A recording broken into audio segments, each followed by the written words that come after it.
It was a drizzly evening in Manchester, and I, Sophia, was walking home from the library, lost in thought, when I stumbled upon a familiar figure huddled on the sidewalk.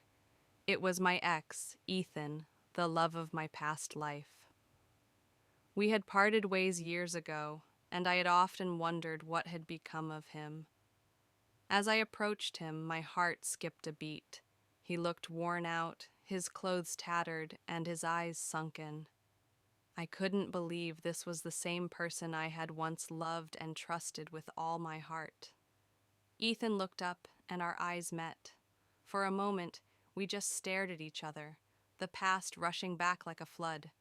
I saw the hurt, the pain, and the regret in his eyes, and my heart ached. I sat down beside him, and we talked for hours.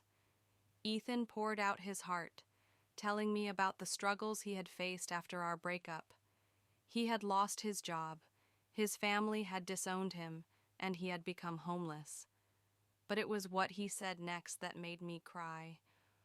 "I was wrong, Sophia," he said, his voice cracking. "I was wrong to let you go.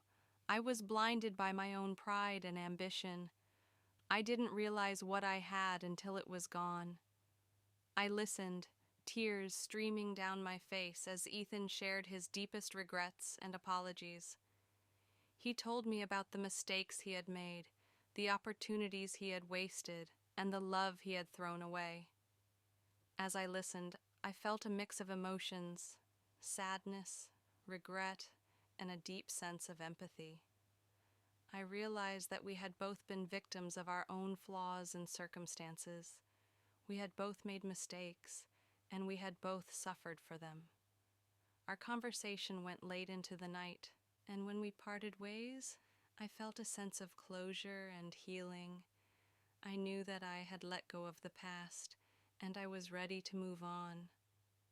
As I walked away, I couldn't help but wonder what could have been if we had worked through our issues, if we had communicated better, and if we had loved each other more wisely.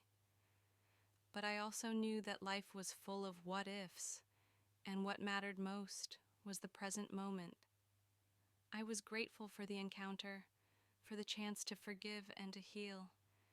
And as I looked back, I saw Ethan standing tall, a faint smile on his face, and a glimmer of hope in his eyes. I smiled, knowing that he was going to be okay, and that we would both find our way, separately, but together in spirit. The encounter had left me shaken, but it had also set me free. I knew that I would always carry a piece of Ethan with me, but I was ready to move on, to love again, and to find my own happiness. Years later, I would look back on that encounter and smile, knowing that sometimes the hardest lessons are the ones that set us free.